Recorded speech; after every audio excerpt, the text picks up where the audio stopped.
Okay, we're live. Hi, this is William Ramsey. Welcome to William Ramsey Investigates. On tonight's show, I have a very special guest. His name is Ken Ammi, A-M-M-I. He runs the True Free Thinker website, and he and I have done many interviews about his excellent books. But we're kind of going back into one of his earlier books. The title of the book is An Independent Investigation of the Baha'i Faith here in LA. They have a kind of a Baha'i center right in the center of town. I've driven by it many times, but really didn't know the internal ideology of this group that came out of really Middle Eastern or Eastern ideas. So Ken can talk more about that. So Ken, Ammi, are you there? Yes, sir. How do you do, William? I'm doing well. Thanks for agreeing to the interview again. It's great to have you back as usual. We always seem to have these great conversations. So for people who may not have heard your name or your books or your website, can you talk about kind of the arc of, you've investigated so many different subjects, but your general kind of outlook and what led you to the Baha'i? Why the Baha'i faith? Right. So one of my guiding principles is that I became a confirmed skeptic at a very early age. And I mean a true and honest skeptic, not what many people nowadays mean by it. They mean a cynic. But a skeptic says, I won't believe until, and a cynic just says, I won't believe, period. So as a Messianic Jewish Bible-believing skeptic, part of what I've gotten into is just to researching worldviews, whatever form they come in, right? Religion, cults, atheism, you name it. And so I tend to do really deep dives when I conduct research, and I have, as of the last few years, I end up coming out of those deep dives by producing a book, because I figure if I'm going to do a deep dive into research, I might as well publish my results, right? So Some of my books are almost like I'm just sharing my research notes. Right. No, my books are very similar, actually. Right. I mean, in some ways, yeah. And just frankly, right, exactly. So, and I prefer that kind of book that's just very information based. Of course, we as authors try to make it interesting to read our works as well, but they're ultimately nonfiction and research based. Yes. So now, I've been asked quite a few times how I got interested in the Baha'i faith or the Baha'i world faith, and I don't quite remember. And part of it is that it is a somewhat obscure religion, even though they have addressed the United Nations on several occasions, and they have we'll get into how their main organization's head is in Israel, but they still sort of fly under the radar. Most people have not even ever heard of them, and they've been around since the late 1800s, so it's kind of interesting. But once I did, for some odd reason, latch onto them, I remember attending the 100-year anniversary of their founder. Not that he was still alive, but they were just celebrating his birth, right? And they had a speaker who used to be a Bible-believing Christian, and now he was a Baha'i, and he was elucidating prophecies about the founder of Baha'ism from the Bible. And as I listened to him, I thought, wow, this is so uncontextual and such reaches and such misapplications and misreadings and misinterpretations that I was hooked. I said, I've got to look into this, because these people are buying stuff that's being sold to them, and it's very, very poor. Theologically and logically and historically and so on. So that led me into what ended up being the book, an independent investigation of the Baha'i faith. And I titled that because one of their big claims to fame is that, hey, we invite you, and that's what they call it, to conduct an independent investigation. And so I did so, and the book is my results. And I go over just about everything you'd ever want to know, from their history to their theology to some of their ethics, to you name it. Right. And they have kind of right. So what is their history? Where did it start? Right. So the Baha'i faith is an offshoot of the Baha'i faith, and that developed as an offshoot of Sikhism, which developed as an offshoot of a group that its name I've never heard anyone pronounce it, so I'll just say that it's AKA Twelver Shiism. Okay, so now that's an offshoot of Sufism and developed as an offshoot of Shia, which is a denomination of Islam. So in other words, it's an offshoot of an offshoot of an offshoot of an offshoot of Islam, just to, Right. to put it simply. It's And super now- watered down Islam in a way, I would say, almost. Yes, well, but see,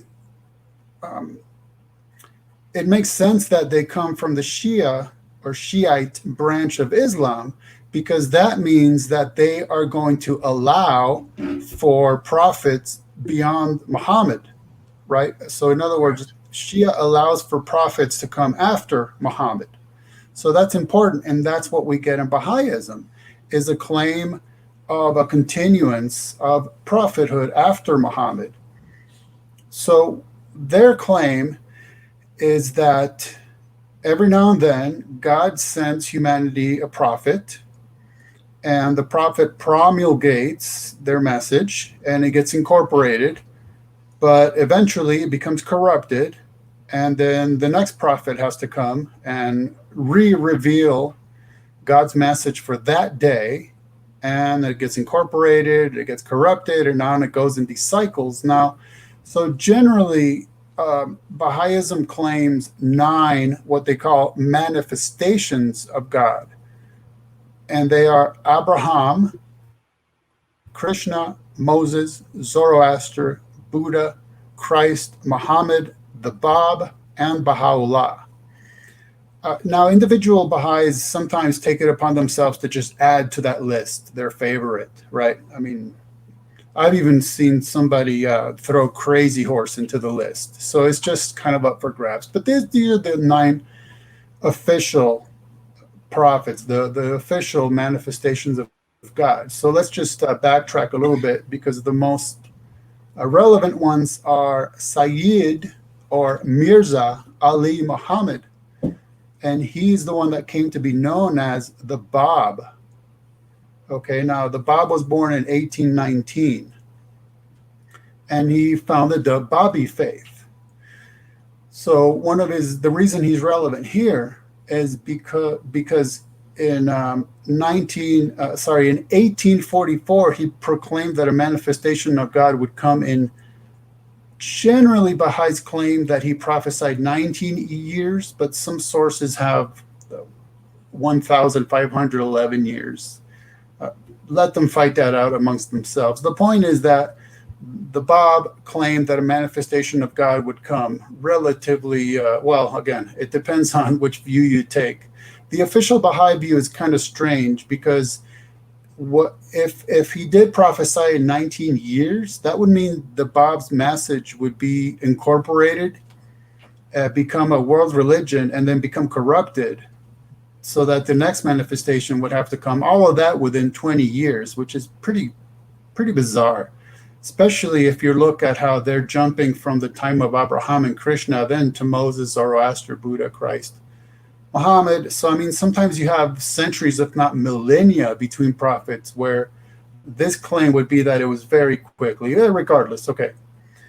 Now, Mirza Hussein Ali is the founder of Baha'ism, and he never actually met the Bab, and the Bab never actually proclaimed him as having been the prophet of whom he spoke. But so Mirza Hussein Ali became known as Baha'u'llah, which means the glory of Allah. Okay, so he's the founder. He lived 1817 to 1892. And this was all taking place during the Ottoman Empire, right? So right, it's taking place under a completely different political environment than is in the Middle East today. Political environment, and also religious environment, because these guys are coming out of offshoots of Islam. So when they start proclaiming another prophet, a significant portion of the Muslim population would instantly have a huge problem with that. Like I said, the Shia would be more likely to pay attention to them, but there's significant portions of Islam that would absolutely reject what they had to say. So there was a lot of problems, political. Right. The Sunnis believe, theological. right? Sunnis believe that it's Muhammad was the final prophet, right? So there's nothing to come after. Right. The Sunnis would say that he was the seal of the prophets. Like after that, prophethood was sealed up. It's done with. So, and this was in the Persian area, by the way. Right. And these are Persians too. So I think the founder, Bob, was a Persian. Yeah. Right. Right.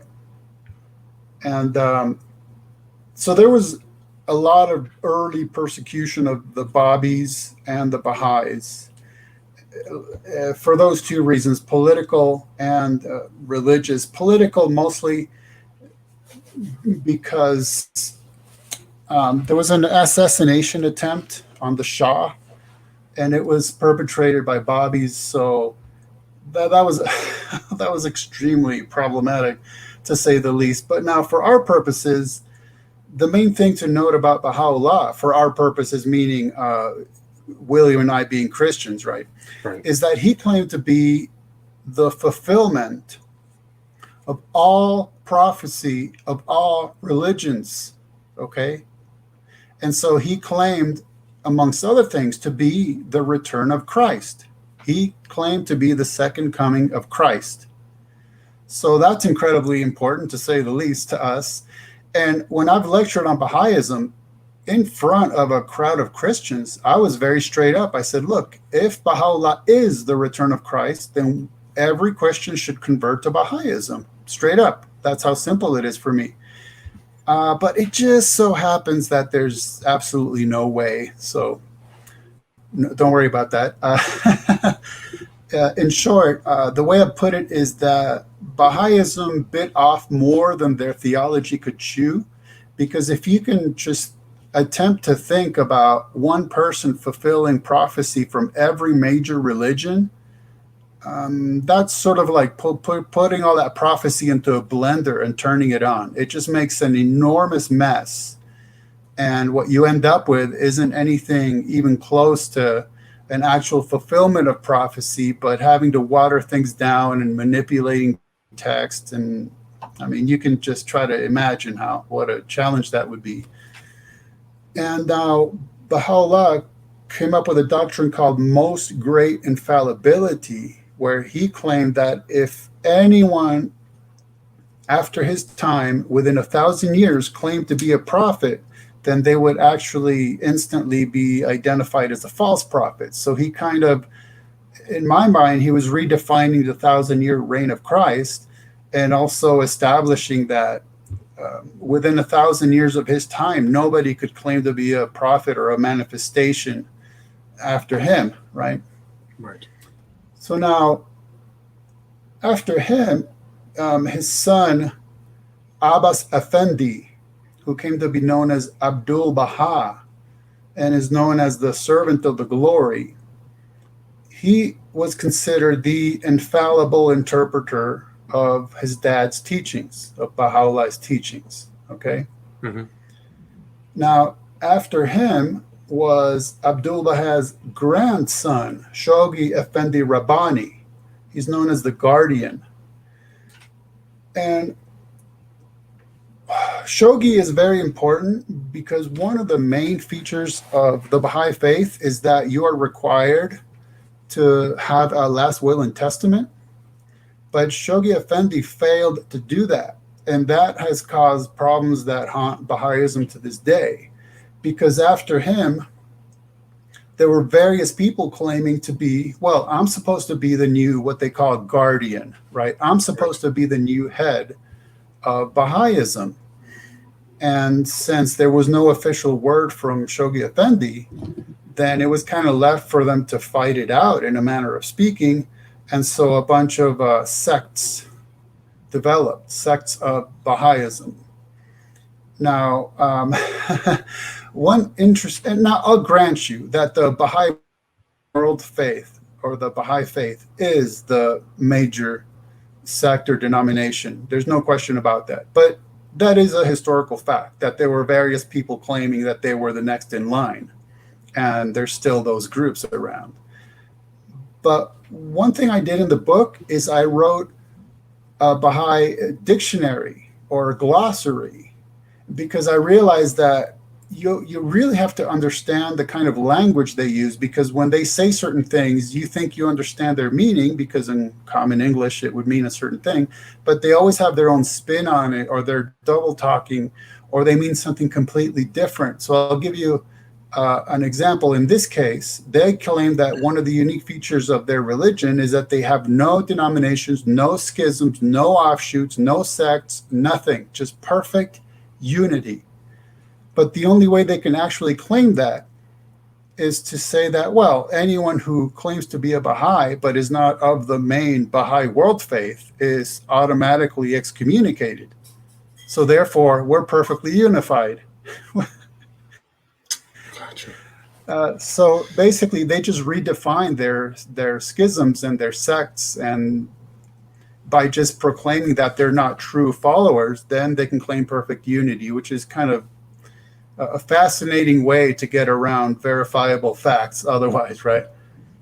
So this main body of the Baha'i world faith has what they call the Universal House of Justice, and that's their international administration, whose proclamations are considered infallible.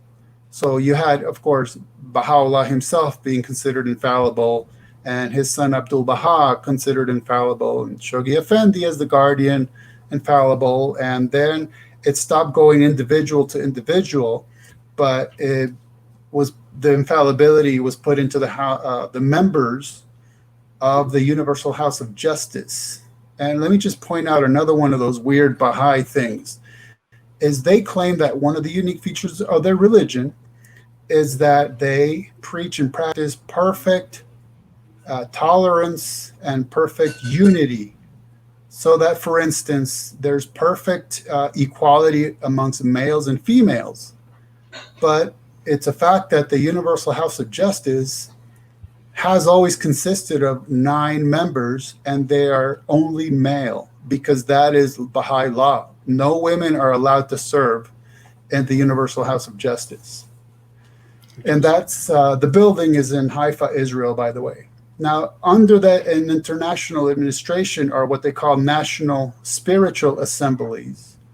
And under that are local spiritual assemblies. So that's how they kind of go from the top down. Gotcha. And I mean, it is fascinating. So it's all grown up. It stays in Israel. They have very nice, like, temples and buildings all over the world, right? So they're very... Right. If you look up Baha'i temples, they are absolutely gorgeous building in terms of architecture. I mean, I would say that they're whitewashed sepulchers, but they are pretty sepulchers. Right. And they're whitewashed sepulchers in a lot of ways. They have very, very strange global ideas that are similar to the UN's aims, correct? Before the UN. Right. In fact, let me just... I'm going to read you a quote. This is Shoghi Effendi, okay, the infallible guardian during his day, quoted in a magazine that's published by the Baha'i Faith called The Baha'is, a Profile of the Baha'i Faith and its Worldwide Community.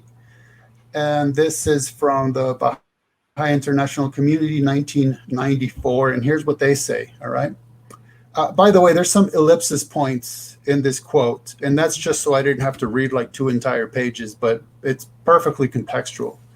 So it says that one of the main goals of their faith is to establish a new world order, and that's actually a quotation. I'm not just characterizing it. So here's the quotation. A world commonwealth in which all nations, races, creeds, and classes are closely and permanently united. A world legislature whose members will ultimately control the entire resources of all the component nations. A world executive backed by an international force, a world tribunal, a mechanism of world intercommunication. A world metropolis will act as the nerve center of a world civilization. A world language will either be invented or chosen from among the existing languages. A world script, a world literature, currency, weights and measures, a world federal system ruling the whole earth and exercising unchallengeable authority over its unimaginably vast resources. So basically, anything that they can imagine standardizing across the world, that's their goal. And, on the surface, it would make a lot of sense and it sounds great. Okay. Forget all this having to convert currency and measurements and having different governments infighting and causing wars and all that. I mean, it sounds wonderful. But for one, it it kind of goes against human nature. And one time I was in a meeting with members of the Baha'i faith, and just as graciously as I could, I asked them, how is it that the goals of their religion are essentially the goals of a character that's popularly referred to as the Antichrist, that you find spoken of, not in those terms, but the concept is there in the book of Revelation, that will have a one world religion, right? A one world government. How come their goals are the same? So that's a slight issue, I think, when dealing with Bible believers and what the Baha'i faith have as the main goal of their religion. Yeah, no, it's pretty incredible. And they kind of have a perennial religion view of the world. So there's all this wisdom everywhere, and they are the continuation of that kind of world history, a world religious figure. So they believe in the Maitreya, right? So they don't talk about the return of Christ in a Christian sense. They just see him as one of the great teachers in a kind of very Islamic worldview. Would you agree with that? Yeah, very interesting points. So for one, they don't officially,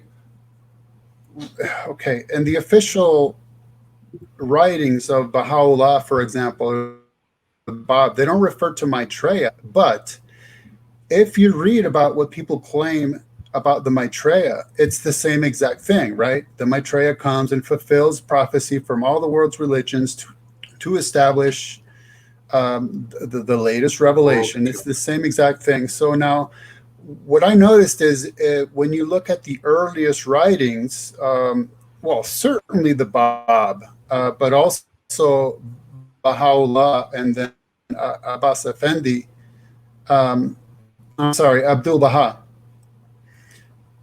They were extremely Islamic. I mean, everything they wrote was basically, not everything, let's say 99% of stuff they wrote touched upon Islamic theology, right? But then as they started encroaching into the West, all of a sudden their books become more biblical. And they even made a point to say that they wanted to translate Baha'u'llah's works into a very King James Bible-like form of English, right? Because then it would become instantly more sort of contextually relevant, acceptable to English Westerners. speakers. Yes. Right. But now, I think one of the most important things to note about them is that, again, so they claim, look, Baha'ism is made up of Jews and Christians and Muslims and Buddhists and Hindus and you name it, any religion under the sun. Baha'is are made up of all of them, but that's not true. It's made up of people who have converted away from those religions and converted to Baha'ism, because one of the secrets of Baha'ism is that they're not actually syncretistic, they're pseudo-syncretistic. So syncretism referring to a sort of mashing together and working together of various belief systems, but that's not what they do. What they do is to say, well, look, Judaism is corrupted, Christianity is corrupted, Islam is corrupted, Buddhism is corrupted, all of it's corrupted, And the only game in town right now is Baha'ism. In fact, let me quote you from Baha'i.org, an official website of theirs. And this is from the Baha'i World, an article titled On Good and Evil. And they say, it's off. It's closed. Sorry, You please talking to me? continue. Okay. No, sir. Yeah. Okay. The quotation here: the only salvation in any age, Baha'is believe, is to turn again towards God and to accept his manifestation for that day and follow his teachings. So that's how simple it is. If you want to be saved today, you have to accept Baha'u'llah and follow his teachings. It's that simple. It's not universalism. It is extremely exclusivistic. You must follow Baha'ism, and that's from an official Baha'i source. Okay, so that's what I mean about having to write like a dictionary or glossary into the book, because it's all too easy to listen to their very welcoming sounding, tolerant and diversity celebrating PR marketing statements. But when you actually start digging into what they actually claim, it's a very, very different ballgame, honestly. Yeah, no, I mean, so they superficially say that there's all this wisdom and all these different manifestations of God, and all these people are manifestations. But currently, you've got to come under the Baha'i outlook, right? Right. So yeah, there is all that wisdom, but it's been corrupted. So the only way to really be able to get what is the leftovers that are pure is to listen to Baha'u'llah and how he characterized and interpreted and applied everything. Right, and they have all kinds of pretty intense, kind of rigorous fasting, prayer, 20% tithe. I mean, it's very different than kind of anything in the West, right? And so they don't have monasticism and things like that. Can you talk kind of more about their practices? Well, what's interesting is if you look at Babism, right, the religion of the Bab, he was he was doing some really interesting and I would say occult things pertaining to numerology and sigils and that kind of stuff. Because again, when we think about that their background includes Sufism, then you're dealing with Islamic mysticism. So that kind of just was perpetuated by the Bab. And I mean, it's kind of toned down a bit in Baha'ism. But for example, for them, the number 19 is very, very meaningful. And so they have a lot of traditions and practices wrapped around that. Right, and their whole calendar is totally different than the what is it, the moon calendar that's based on Islam and the Western calendar. Right. Yeah. They developed their own sort of sacred calendar, and along the lines of the usage of words. For example, they claim that they don't have missionaries. Again, they always claim that, well, a unique feature of our religion is, and then they'll make a statement that makes them sound really good. So they claim they don't have missionaries, but you know what they do have? They have pioneers. And you know what the difference is between a pioneer and a missionary? Nothing. Nothing. It's nothing. So the thing they do is this. They say, well, look, a missionary, that implies somebody who forcefully converts people. And we don't do that. We have pioneers. Well, that's obviously a very myopic view of what it means to be a missionary. But again, it's just an example of how they make these claims. But if you just inspect them a little bit, you end up with a whole different story, don't you? Yeah, and I think that Baha'ism is actually not alone in these kind of kind of new religions that popped up out of Islam. Like Christianity has so many different variants, and you could argue that Baha'i is one, but I can't remember. I think the head of who is the head of Syria, they're part of kind of an Islamic offshoot. So there's these offshoots that exist within Islam, Baha'i being one of them. So it's not alone in its things, but their fatwas were issued against Baha'ism, if I remember correctly. It's persecuted in a lot of countries in the Middle East, and I can't remember. Yeah, I mean it is pretty remarkable. Yeah. So it's persecuted. Go ahead. But you know what's interesting is the late 1800s was like a cult factory, right? And I mean, in America, that is when Mormonism began and Seventh-day Adventism began and Jehovah's Witnesses began and quite a few other Christian cults. Just like in the Middle East, you had Babism, you had Baha'ism, you did have all these different cults of Islam coming about. So it's kind of, I don't know what on earth was going on in the late 1800s. Yeah, but in various parts of the world, you did have all these new cults arising, whether it's out of Christianity or Islam. I mean, in either way, that was happening all over the place. I think it was Alawite is like a sect of Shia too. That is the one that I remember that Bashar al-Assad is part of. So they're like an offshoot too. And they have all kinds of, they consider it Gnosticism and things like that. It's very strange. Yeah, that's a whole other story. Yeah, I mean, I do have a chapter I titled Necromancy, the Occult in Baha'ism. So I talked about their necromancy, their repetitive prayers, and their prayers to Baha'u'llah, and their use of talismans. So there's a lot of pretty occultic stuff involved in there as well. Once it gets up, I mean, didn't the original Bob consider himself the Maitreya or the Mahdi or something like that? Like, so he claimed upon himself a pretty bold title, if I remember correctly.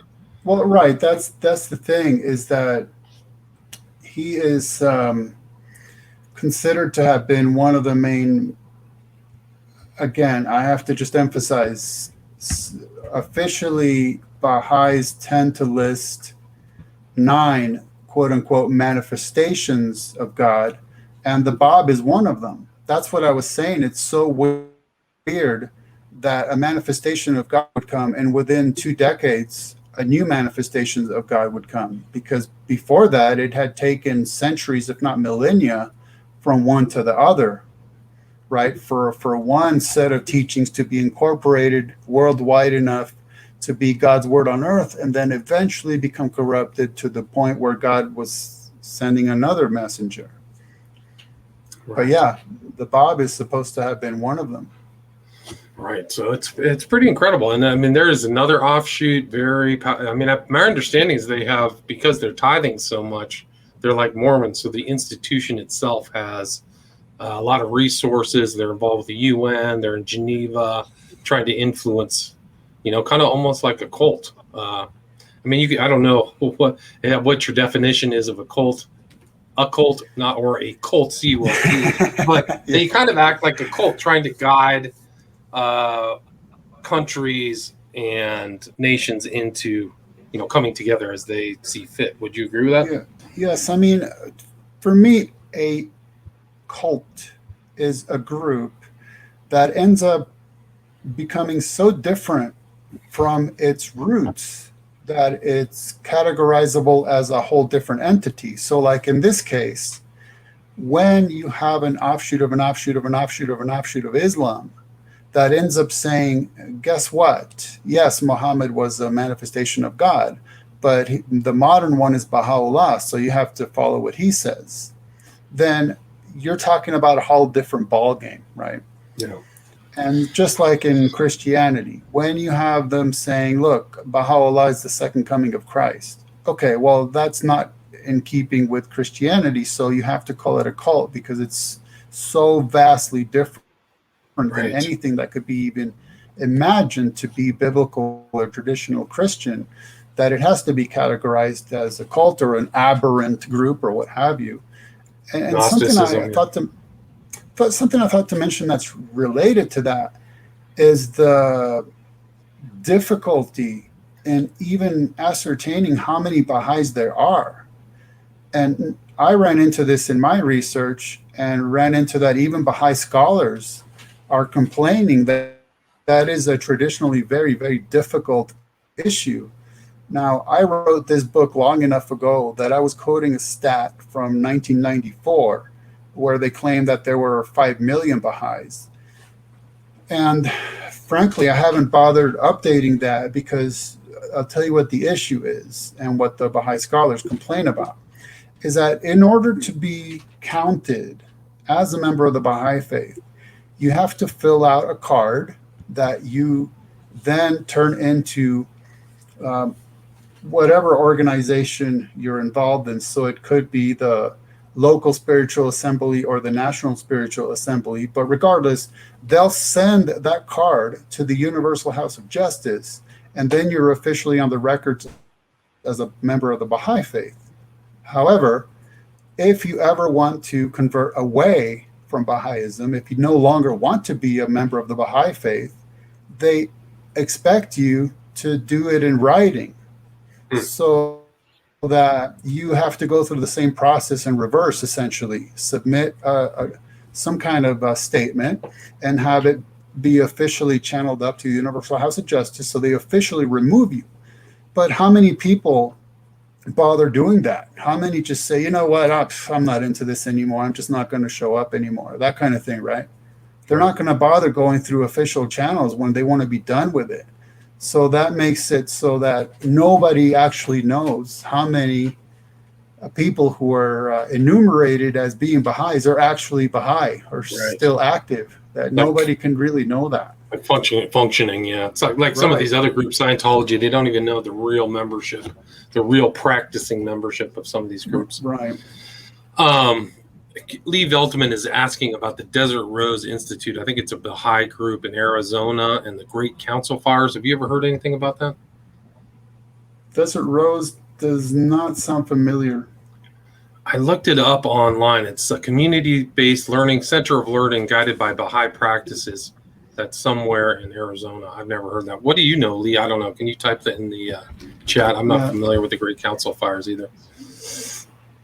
I did a certain amount of research into the various, like I mentioned, the various schisms and sects, and I have in the book, but the Desert Rose would sound like almost like a human potential type of group that would derive some of its philosophy from Baha'ism, but I wouldn't think that they're an actual sect or anything official.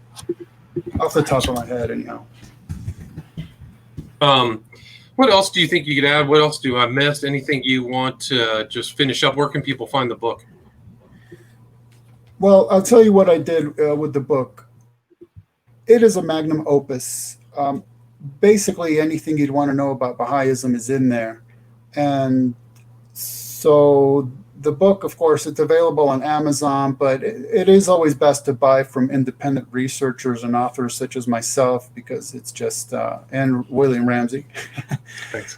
Because obviously Amazon takes quite a cut of the loot. But what I ended up doing also is for people who just wanted a quicker read and just related to Baha'ism and Christianity, what I did is I published a side book that's just pertaining to Baha'ism and what they have to say and how they interact or conflict with Christianity. So that's really two books. One of them is definitely a quicker read than the other one.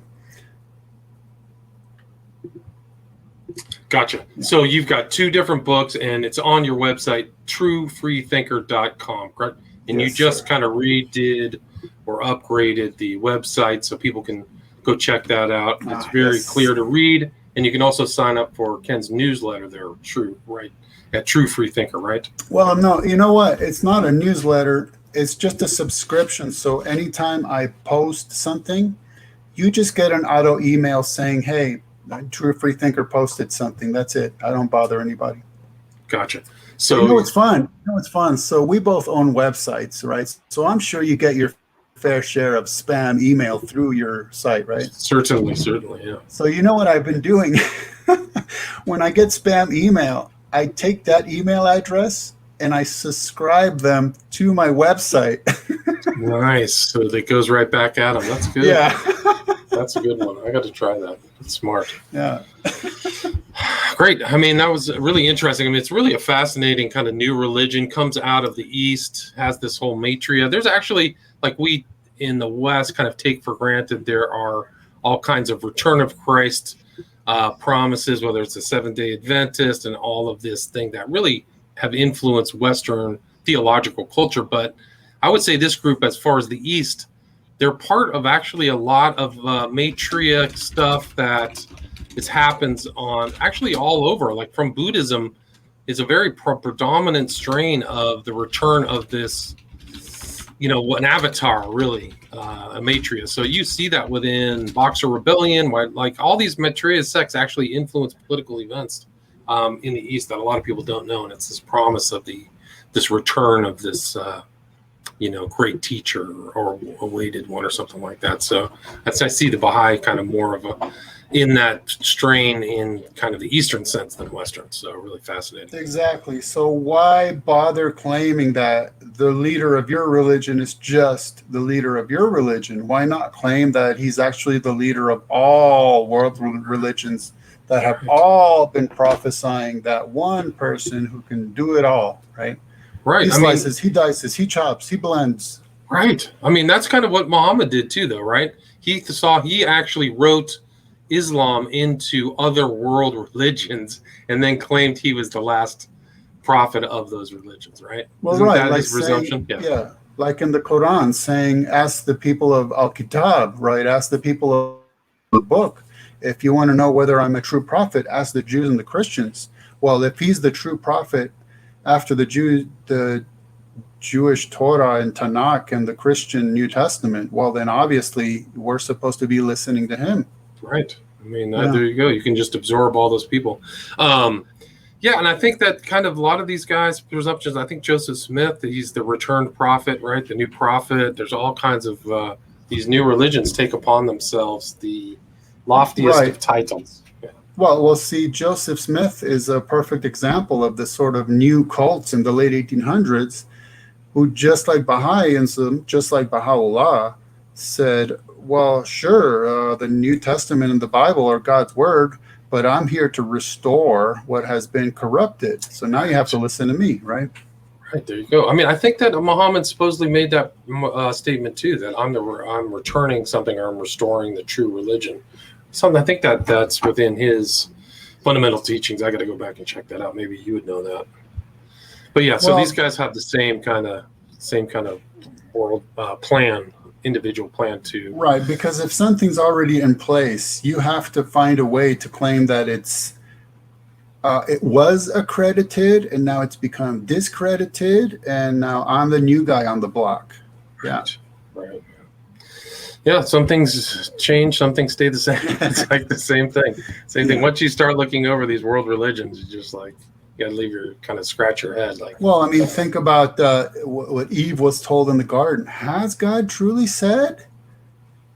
Well, you think you know what God said, but let me set you straight on that. And nothing's changed since then. Yeah, no, that's a great way to end it. Again, the great Ken Ammi. Again, the title of the book is An Independent Investigation of the Baha'i Faith. You can find it at truefreethinker.com. Thank you so much. Thank you, William, and thank you, audience. All right, stay there. God bless you all. Stay there. God bless.